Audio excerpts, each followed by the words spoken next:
Hey guys, it's Kevin. It's going to be for the season finale of American Gods, Season 1, Episode 8, Come Jesus. And guys, I know this review is very long overdue. I apologize for that. I never meant to get like this behind, but as you guys know, I had to catch up on Better Call Saul, I had to catch up on Fargo, so unfortunately, the American Gods finale just had to wait, and I never really got to review it till now. I'm like, I probably should review because this is over like 2 weeks old, and I might as well get into it. So let's just jump into this, because as you guys know, I really have loved this season. I think this has been a really great way to start things out.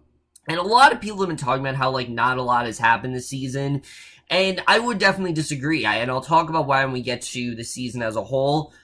But as a finale, I will definitely say that this was overall really great. I really did love this finale. Was it the best episode of the season? No, I don't think that it was the best episode. I think there were just a few things that they definitely could have done more with throughout the season as a whole. It's not a perfect season by any means, but I thought this finale, worked very well for the show. I was very impressed with the way this finale did turn out overall. But let's just get into this episode, because I definitely do want to get into it. And we start off and we see spiders. They're working at a loom, stitching clothing and helping their master, Mr. Nancy, who we haven't seen since the third episode, which still, that is one of my highlights of the season, is just his whole monologue about slavery and things like that. And Wednesday and Shadow then wait while Nancy goes about his work, and he finally stops and basically tells him that there's too much going on and that they should start with the story. But Wednesday doesn't really want to hear it, but Nancy insists that he has a good one, because we know this is what Nancy does, that, you know, he's kind of like the god of stories. But he says that once upon a time that there was a queen who had everything because she had the blessing to bestow, and her place of worship was the place to be. And we realize quickly that he's talking about Bilquis. Remember Bilquis, that character that's able to suck people literally into her vagina and like devour them that way? Yeah, we actually get back to her finally in this episode, which I was so happy about. I feel like we have not nearly had enough with her.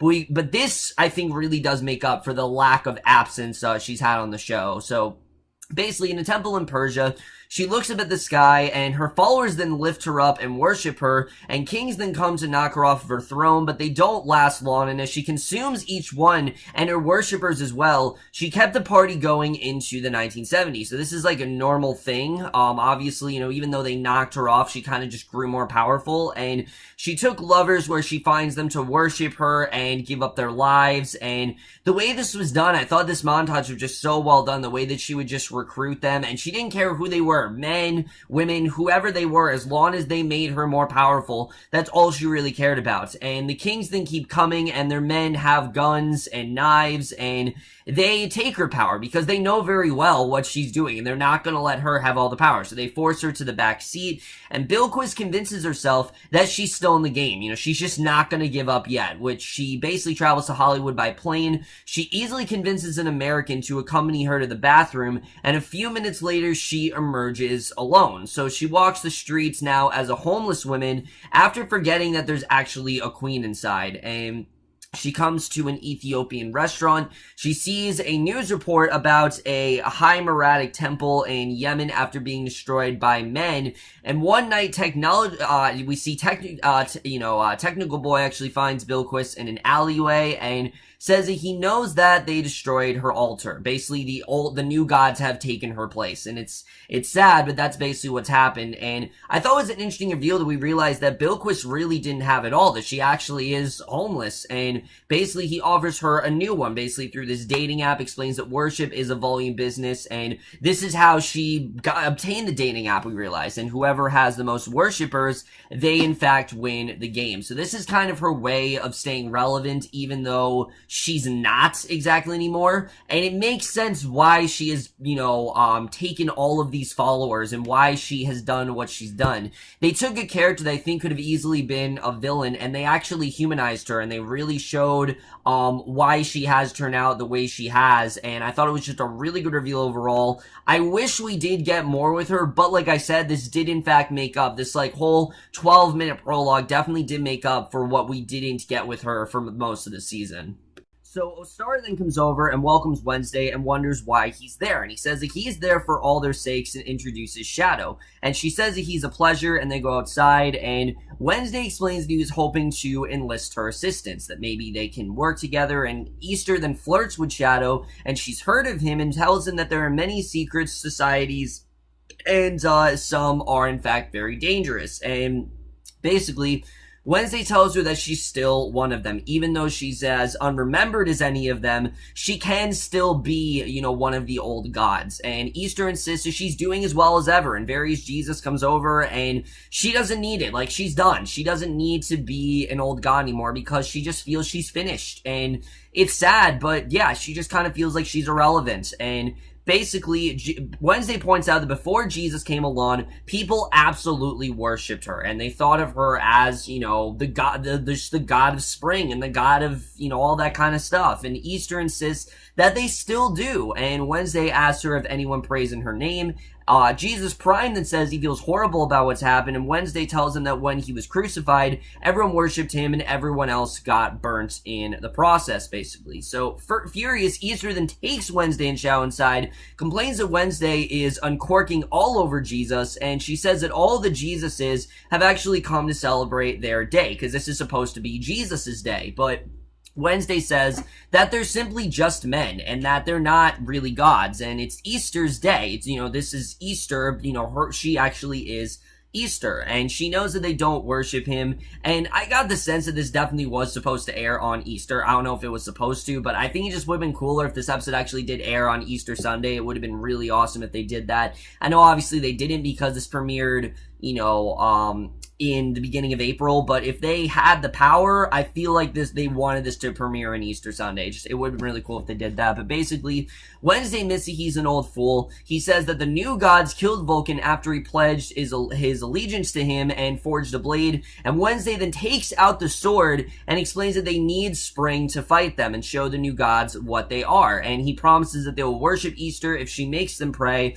and when she says that they'll pray to Jesus, Shadow tells her that they're not the goddess of spring, and Wednesday then asks Shadow to step out while he talks to Wednesday and to stay sharp, and I thought again that was just a really good setup. But we then see in Hollywood, Bilquis goes to the museum. She gets a call from Technology Boy, and she ignores it, and she looks at the remains of her temple on display, and Technology Boy arrives and says that she's actually avoiding him, and Bilquis tells him that she's been occupied, and he says that she's done well with him, and now it's his turn to do well by her. She's done what he's wanted. Basically what he wanted is that, look, you use this app and then I'll make you relevant again.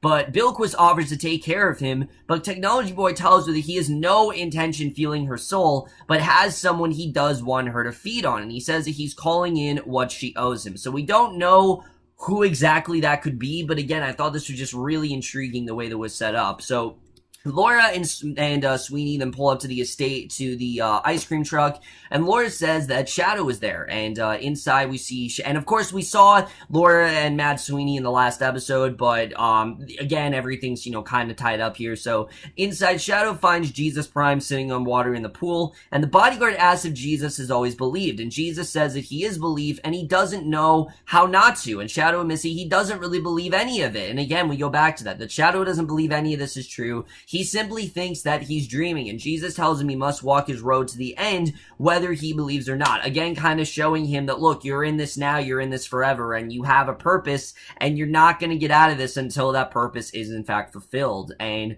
whether Shadow really understands what that is or not, it doesn't really matter. Wednesday has recruited him, he hasn't gotten what he wants out of him, and I kind of saw, like, it at least to me, it felt like he's saying, look, your purpose is only beginning, you still have a very long way to go, and whether you want it or not, you're not going to get out of this for a very long time, which again I thought was just really well set up, and again really does go with the whole idea of this being real, like this is actually going on, and what is going on with Shadow, it's actually happening. I thought again that was just really well done here. So as Easter examines the blood, Wednesday says that she should make people pray to her for food, and they pray, and she rewards. And a rabbit then whispers a message to Wednesday, and Easter says that she has to go. And Laura then looks at herself in a bathroom mirror, and she's coughing up maggots, and Sweeney's outside. Easter arrives and complains that he brought her a dead girl in her manor. And we realize that Easter's gonna be the one to possibly give Laura a new body. That's how this is all gonna work, and Laura steps out, Easter inspects her, and Sweeney explains that he doesn't want her to be dead for selfish reasons, and asks if Easter can in fact bring Laura back. Again, I saw it as Sweeney's realizing he's kind of been selfish up to this point. He wants to do a good thing for her, and he wants her to be able to live. I think, just the fact that she did give him back that coin, it just showed that she wasn't just being selfish, that she actually did finally want to pay that debt to Sweeney, but he had a debt to owe her, and I thought, again, there was I really loved their friendship. They developed this very sort of, just odd friendship, but it's become one of the highlights of the show, and I just really love the character of Sweeney, and I'm not gonna lie, the more we see Sweeney, the more he's becoming my favorite character. I really am loving what we're seeing of him, and I really do hope he has more to do in season 2, because the more we see him, the more I really do love him. So Easter explains that she's not like Sweeney, and Sweeney reminds her that she owes him a favor. He explains that they know Shadow is there and who he's with, and it's best if Shadow doesn't know that Sweeney's there and who he's there with, because obviously Shadow wants nothing to do with Laura. And Easter asks Laura how she feels, and Laura explains that death really hurts, and Easter says that Jesus was dreamed back to life on his death, and says that she can bring life because that has always been her gift. So I got the sense that Easter's the reason why Jesus was resurrected, is that Easter was the one that did that, but people have always given Jesus credit because holy shit, this man came back to life, when they haven't really understood that Easter's the one that actually did it. So Laura says that she'd really like to be alive to feel what she's feeling, and Easter says that she has to first find out why Laura is dead, and she looks Laura in the eyes and sees the last image that Laura saw before she died, which of course was the car crash and her giving that blowjob to Robbie, and basically, Easter then asked Sweeney, but the last thing she saw actually before she died was Sweeney, because remember that Sweeney was the one who saw her dead, and Easter asks Sweeney if he's still working for Wednesday, and when he says that he is, Easter wonders if they have a problem, and she tells Laura that she's dead of a different kind and can't help her because she was killed by a god, and therefore she can't interfere. So, again, Sweeney, of course, did kill Laura. This was supposed to be his debt to her, but unfortunately she can't bring her back to life. But a rabbit then whispers a message to Easter. She says that she has other guests and quickly leaves, and Laura then asks Sweeney which god actually killed her. And I loved the way that this was done, because we know what the answer is, but Sweeney doesn't want to tell her because they've developed such a nice bond. And I didn't really, I didn't see this as Sweeney didn't do this because he didn't want to, have to pay a consequence for it. I saw it because he didn't want to ruin their friendship. He knows that the bond they developed, he knows that, Laura really actually cares about him, and he doesn't want to ruin what they've already done. He's been trying to avoid this, but Laura's now realizing what's going on, and that Sweeney actually is the one that killed her, and I really loved the way the scene was set here. So one of Technology's droogs is dancing with Media, and Easter arrives, and Media is now completely dressed like Judy Garland, which made perfect sense because, Easter parade, and Media says that they have a standing date on the holidays since they built it together, and Easter then quickly leads her away. So, basically Media is trying to recruit Easter, as Judy Garland, which, again, Gillian Anderson just kills it in every scene she's in. I really did love what we got of her, and here especially, I thought every single, performance she's given here has been phenomenal. When she was David Bowie, she felt like David Bowie. When she was Lucy, she felt like Lucy. And when she's Judy Garland, she felt like Judy Garland. She's played all of them so differently, and if there's anyone that I think really needs to be credited for this season, it has to be Gillian Anderson. She has been knocking it out of the park and continues to kill it the more we do see of her. She just is phenomenal in this show. So Laura then holds Sweeney up by his ground, and she's demanding answers, and finally, he admits that he actually killed her, and she figures that he's not a god, demands to know which god killed her, and Sweeney finally tells her that Wednesday is the one that did it. It wasn't him, and Laura then drops him and demands an explanation, and the leprechaun finally admits that Laura was sacrificed. She wasn't murdered, and Laura figures that it was because of Shadow, and Sweeney insists that Shadow is nothing and no one, and admits that Wednesday screwed up her perfect plan to rob the casino. And I love that she finally figures that out, that Wednesday's the reason that happened. And Laura realizes that Wednesday screwed up their entire lives. And I had a feeling that that's what was going on here, that Wednesday was behind that the reason that the casino didn't work out is because of Wednesday, and basically he screwed up their entire lives, and Sweeney tells her that God's fuck with all of them. So yeah, Wednesday's not really looking for Shadow's best interest here. He clearly is trying to mess up everything, and they needed Shadow to be in a place where he had nothing left in the world, and that's why Wednesday was able to recruit him, because he stripped everything away from Shadow. This is all he had left, and I've talked about this before.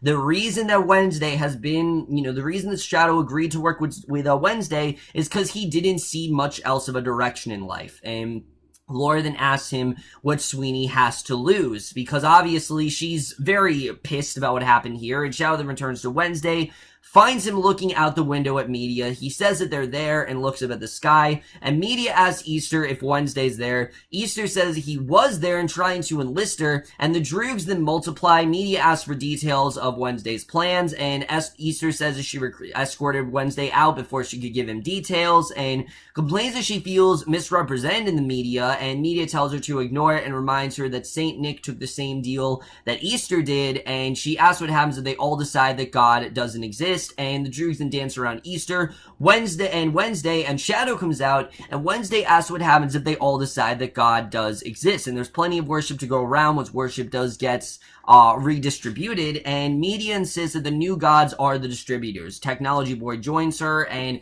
that he can't replace that these are the ones that are in charge now. They're just kind of secondary. They will always be secondary to them. And Wednesday says that they inspire while the new gods only provide. And it makes sense. I mean, the new gods are there for, I've said it before, mundane things like technology and media. Things that aren't necessities in life.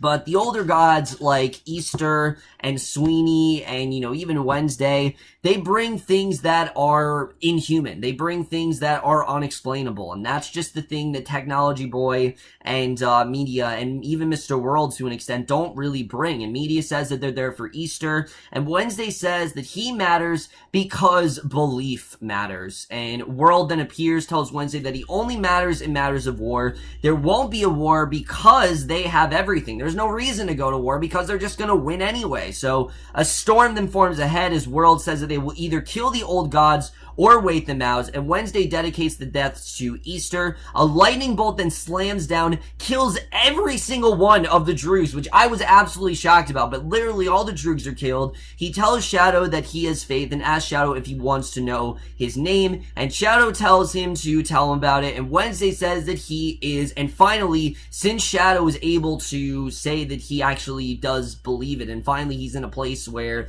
he's starting to realize that this is in fact real, Wednesday finally feels the perfect time to tell him that he is Odin. The storm then swirls around them. He tells Easter to show them who she is. She steps forward. She brings the dawn. A wind then swirls around her. The storm disappears, and we see this huge blight starts to spread throughout the land, and she's seemingly able to turn the entire storm into this just beautiful sunny day again. And Media wonders what she's done, and World then appears on one of the Droogs, tells them that they will have a war, and they will die in it, and it's simple as that. They're just not gonna win. Wednesday says that they've taken the spring, and they can have it back when they pray for it, and he asks Shadow what he believes in, and Shadow finally tells him, since he's seen it all, that he believes in everything, and everything that Wednesday says is true, and Shadow finally believes it, and I thought that overall was just a really good, conclusion. I thought it made a lot of sense, for Shadow to finally believe it. But now that he has believed, we see Laura and Sweeney step out on the balcony above. Laura says she has to have a word with her husband. Shadow stares at her and smiles, not at all realizing what this is actually about. Of course, being that, the person that he's working with is actually the reason for everything that Shadow lost, basically, which I think is just going to be such an interesting reveal. And then we get to the ending here where Bilquis, she's riding on a bus heading to the house on the rock in Wisconsin. She asks the man next to her where the bathroom is, and this man obviously obviously whoever she's trying to find is going to be the person that technology boy wanted to find, and that is the way this episode ends. Really incredible stuff overall, but let's just get into this episode and where it's going to take us into next season. So when it does come down to it, guys, yes, I was overall pleased with this finale, but on the same point, there is a lot of unsatisfaction here. I mean, it was definitely not the finale that I expected, but at the same time, I'm not necessarily upset because I know there's going to be a season 2, and I kind of feel like that's what Brian Fuller and everyone kind of knew when they were making this, that there would in fact be a season 2. So they just kind of gave us sort of like the end to the beginning of the story. But it was satisfying the sense of Shadow's arc. You know, Shadow started off this season, he was basically at the end of his rope. You know, he was in prison and his wife was dead. He didn't have much of a direction in his life, and he didn't really believe in any of this mythical stuff. I mean, it's all bullshit to him. There's no way that any of that could be real. So seeing that arc finally pay off, and him now knowing what Wednesday is, and him realizing that all this stuff is in fact real, and someone finally being able to distill some sort of belief into him,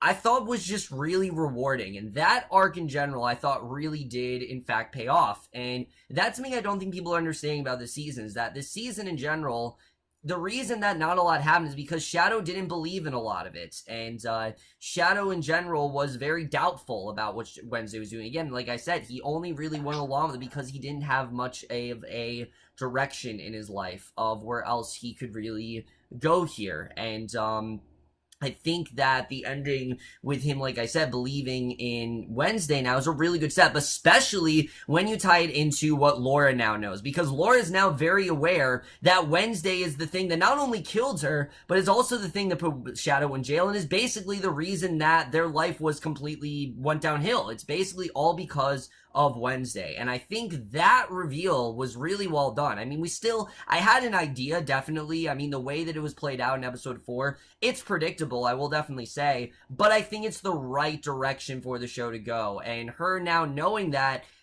gives them a reason to team up, because you knew obviously that Shadow and Laura, they weren't just going to part ways. I didn't think that was going to happen. And I'm glad that they didn't. I'm glad that we now have a reason for these two to actually unite. Do I think they're going to get back together? I don't know. Shadow had a look on his face like he was ready to talk to her again. Like he wasn't dismissing her like he was in episode 5. But again, I think it's because a lot of hope has been restored in him. So with Laura now knowing this information, I don't know where that's really going to go. And I think that, again, is going to be very interesting. What I also really loved was Sweeney. I like that Sweeney was honest with her. You know, he didn't try to lie to her. He told her exactly what happened, that, Wednesday was the one that did it. And it shows that he really does put a lot of trust into Laura. And how is this going to change things with him and Wednesday? I don't really know. But like I said, I really hope we see a lot more Sweeney. He quickly is becoming my favorite character, and I'm really loving what we're getting with him.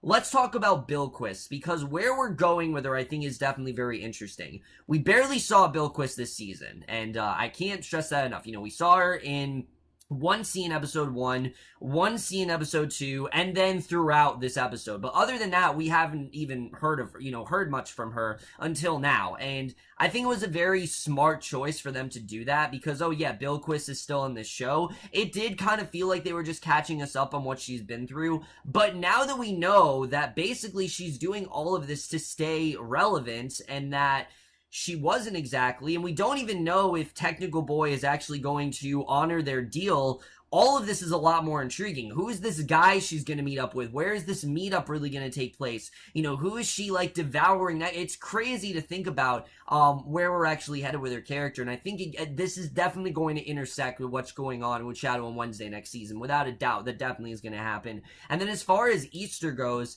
I think her whole thing's very interesting, where Wednesday, he wanted he wanted a wife and all this, and he wanted Easter to be that wife, and he realized that Easter might actually be allying with the new gods, and it seems that now she actually is going to listen to what Wednesday has to say and actually work for him. So I'm definitely interested in seeing where this is going to go. Again, the whole thing is that, Wednesday really believes that these old gods, they still have a purpose in this world and that they still need to be around in this world. Because as I said, the new gods, sure, media and technology, things like that is important, but it's the old gods that everyone, we have to thank for Easter. For Easter, for example, for, all of the cultural stuff we celebrate and things like that. I mean, even Jesus comes from the old gods. And, Jesus was actually in this episode. There were like 14 Jesuses, which is pretty crazy. But I think the fact that Wednesday believes this is really interesting. The fact the world is telling him that, we're just gonna completely, obliterate you, or we can just wait it out is very interesting. I think we're definitely gonna get a lot more tension between these two into the next season, because a lot of people said, why didn't we see more tension between World and Wednesday? I think it's because it's what World said. They've been waiting it out because the gods haven't really given them a reason to. They felt the gods are lame. They feel they're irrelevant. They don't threaten them. They really don't. They don't threaten them because they feel that they're just more powerful and that they are of relevance and that they're just more important to the world. And I think that's the real reason why World doesn't really feel that Wednesday is in general that really threatening and that they're not that worried about the old gods. That's why they really haven't done anything. And I think in general that definitely was very interesting. So overall, like I said, this finale I thought was definitely very well done. It wasn't as satisfying as it could have been, but what we did get with the conclusion to Shadow's arc, with him finally believing in Wednesday, knowing what we do with Laura, the stuff with Easter, there was enough in there to really keep me invested, to definitely get me hyped for season 2, and it left me wanting more, which it absolutely should, knowing there is going to be a season 2, and I am going to give this finale of American Gods, season 1, episode 8, Come to Jesus, a 4.5 out of 5, or an A-.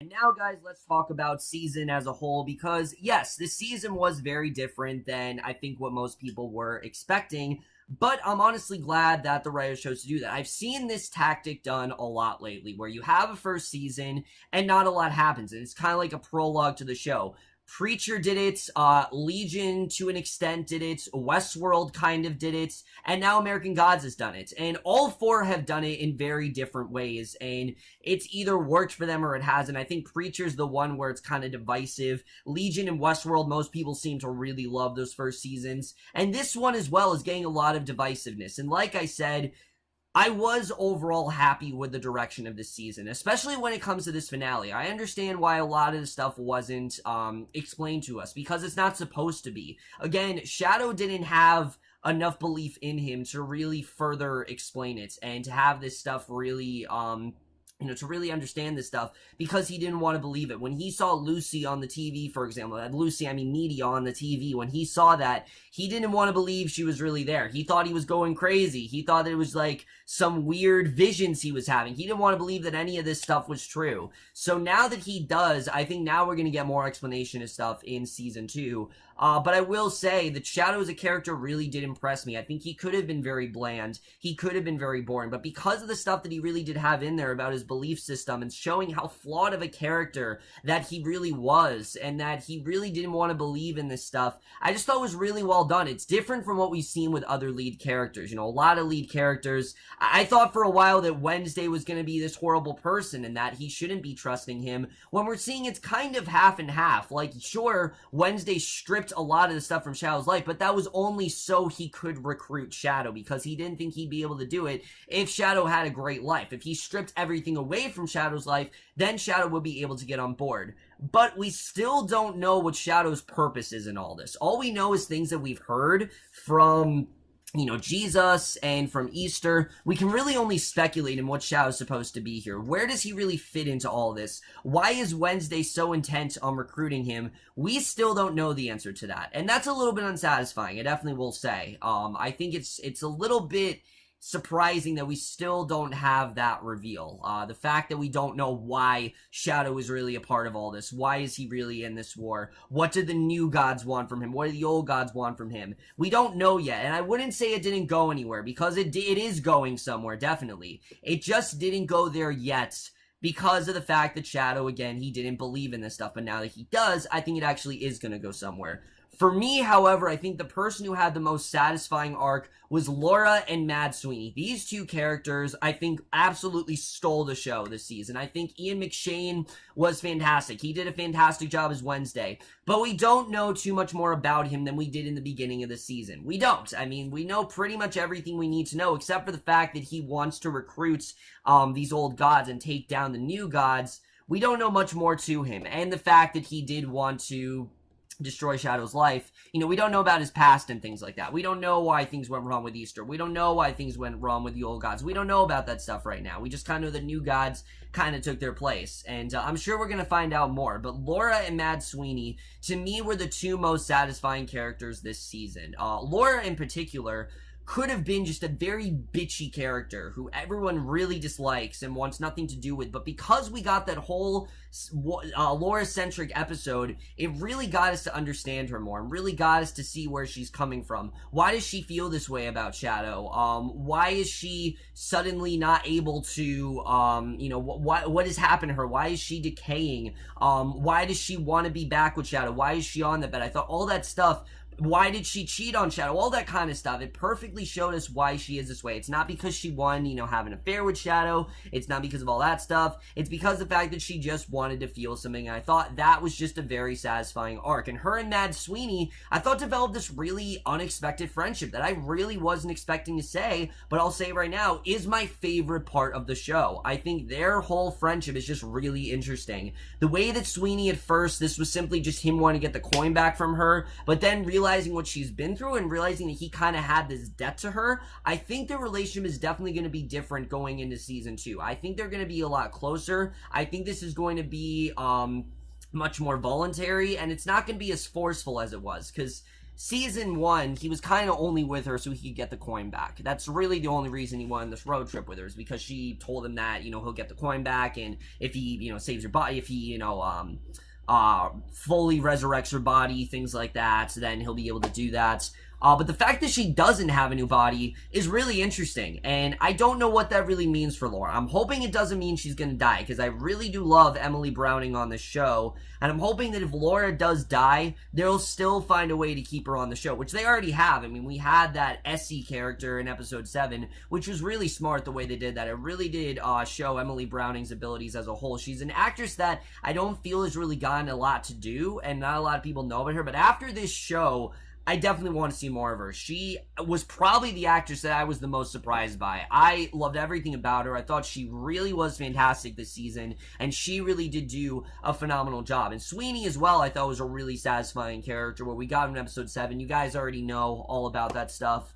What I was a little bit more disappointed with are the other characters this season. Bilquis, Mr. World, Technical Boy. We don't know shit about them. Nothing. We know barely anything about them. Mr. World was in I'd say maybe 5 scenes this entire season, and he's a main character. Crispin Glover's like the 3rd main character of the show. He's only been in 2 episodes, which is really interesting. Technical Boy, we know really nothing about either, and we know stuff about Bilquis now. We do know a lot more about Bilquis, which I was satisfied with, but Mr. World and Technical Boy, I felt did deserve more. I definitely did. I felt like when it came down to it, those 2 characters definitely deserved a much better story, and that we needed more with them. I understand we wanted to focus on Laura and Sweeney and Shadow and Wednesday, and that was like the crux of this season, but those 3 are also main characters, and what we got with Bilquis I'm fine with, but we don't know anything about Technical Boy, and we know literally nothing about Mr. World. We don't know anything about these characters, and I definitely want to find out more about them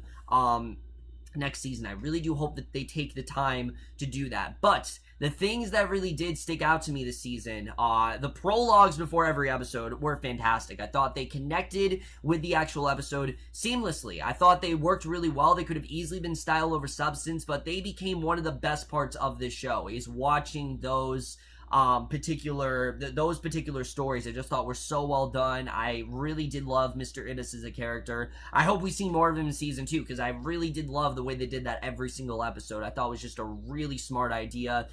The show never got too overly preachy for me. I never thought that it was too, I never thought it was like pretentious or anything like that. I think it easily could have been, but it wasn't. I liked that it was different. I mean, the acting also was fantastic. Gillian Anderson in particular, the way she's able to transition from Lucy to David Bowie to Judy Garland in just a span of a few episodes is really fascinating, and I think she really did an incredible job on this show. I absolutely loved what she brought to this show this season, and I hope we see even more of her, because what she's able to do is just astonishing. I can't believe that we're able to get so much out of, you know, one actress. It just really shows how versatile of an actress she really is, and she did an incredible job here. I mean, I've always loved her since the Hannibal days, but she in this show they're really benefiting with her craft, and they're really letting her just have free reign and do whatever she wants with the role, and I absolutely love that. I think she really is amplifying how great of a role it really is. But when it does come down to it, guys, I did overall really enjoy this season. It's not a perfect first season, like I said. I think they could have done more with Technical Boy and Mr. World. But I thought it was overall a really great setup. And I thought as a setup, it worked really, really well. I was definitely very impressed with the way things did turn out here. Is it one of the best seasons of TV this year? I don't think so, but it did have some of the best TV moments of this year, and it had some of the best episodes of this year. As a season, it's not perfect. It's not. It's not the greatest season ever. It's not an amazing. It's still an amazing season because of everything we did get, but it's not a, you know, perfect season. I think it definitely could have been a lot better, but I think season 2 is really going to make up for that. I think season 2 is going to give us a lot more of what we want in season 1, and because of that, I'm not going to be too harsh on it. I still, at the end of the day, really did love the season, and I'm also going to give the season of American Gods the same rating I gave the finale, which is a 4.5 out of 5 or an A-. This show was still really different. I really did welcome its audacious side. I thought that it had some really interesting characters. It gave us some really satisfying arcs overall. It wasn't the most eventful season of TV, but I don't think it was trying to be. It was a really good way to set things up, and I think it really did that perfectly in spades. It gave us a lot to work with, and it definitely makes me very excited to see where season 2 is going to take us. With that, guys, that's it. American Gods Season 1 has come to an end. I'm sorry this review is so late, guys. I know I was supposed to do this like 2 weeks ago, but, you know, better late than never, right? Let me know if you guys saw this finale, left your thoughts on it, what you think of this season as a whole. Thank you guys for watching every review this season. Definitely really do appreciate it of this show. I can't wait to see how Season 2 turns out. But that's it for my review. Hope you guys enjoyed. We'll see you guys in my next, which will be for another show I haven't reviewed in a while, which is Sense8. I am definitely going to give you my thoughts, and especially with the recent news of what's going to happen with that, which I'll talk about in my next video. But I will see you guys for that. Okay, bye.